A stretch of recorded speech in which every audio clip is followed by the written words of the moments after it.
नमस्कार मित्रांनो, मी राजशेखर परब आणि आपण पाहत आहात रायगड टुडे मराठी। जसं की आपल्या सर्वांनाच सध्या माहिती आहे आणि चर्चेचा विषयही जोरात सुरू आहे आणि तो म्हणजे एकनाथ शिंदे यांची लाडकी बहीण योजना। एकनाथ शिंदे यांनी लाडकी बहीण ही योजना अंमलात आणल्यानंतर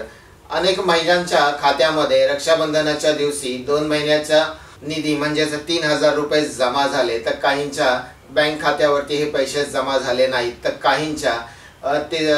त्या पुढील महिन्यामध्ये म्हणजे 4500 रुपये त्यांच्या खात्यामध्ये जमा झाले आणि अनेक महिला अशा देखील आहेत ज्यांच्या खात्यावरती अद्यापही लाडकी बहीण योजनेचे पैसे जे आहेत ते जमा झालेले नाहीत। आणि याच विषयावरनं अनेक वावड्या उठू लागलेल्या आहेत, अनेक गैरसमज देखील होऊ राहिलेले आहेत आणि याच गोष्टीचा कुठेतरी फायदा जो आहे तो विरोधक घेत आहेत आणि विरोधक अनेक अफवा ज्या आहेत या लाडक्या बहीण योजनेच्या संदर्भामध्ये पसरवत आहेत आणि असंही सांगितलं जात आहे की महाराष्ट्रामध्ये पुन्हा शिंदे सरकार जर स्थापन झालं तर त्यानंतर मात्र ही लाडकी बहीण योजना ही बंद करण्यात येईल, निवडणुकांपुरती फक्त ही लाडकी बहीण योजना सुरू करण्यात आलेली आहे असा सुद्धा संभ्रम जो आहे तो विरोधकांकडनं महिलांमध्ये पसरवला जात आहे। आणि याच सर्व गोष्टींना आणि याच सर्व जे काही गैरसमज आहे त्या गैरसमजांना दूर करण्यासाठी महाराष्ट्राचे मुख्यमंत्री एकनाथ शिंदे यांच्या आदेशावरनं शिवसेना लाडकी बहीण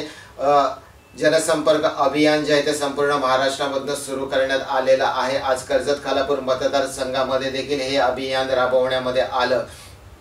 शिवसेना उपनेते श्रीमती तृष्णाताई विश्वासराव या अभियानामध्ये प्रमुख मार्गदर्शक होत्या आणि त्यांनी उपस्थित महिलांना व्यवस्थितपणे मार्गदर्शन करत लाडकी बहीण योजनेच्या संदर्भामध्ये ज्या काही त्रुटी असतील, काही त्रुटींमुळे काही महिलांचे पैसे का आलेले नाहीत, त्या संदर्भात बँकेची KYC काय असते, अशा अनेक मुद्द्यांवरती त्यांनी स्पष्टीकरण दिलं व त्यांनी हा विश्वास सांगितला की ज्या महिलांच्या खात्यावरती अद्यापही पैसे आलेले नाहीत तर होऊ शकतं त्यांचा जो फॉर्म भरला गेला आहे त्याच्यामध्ये काही त्रुटी असतील तो फॉर्म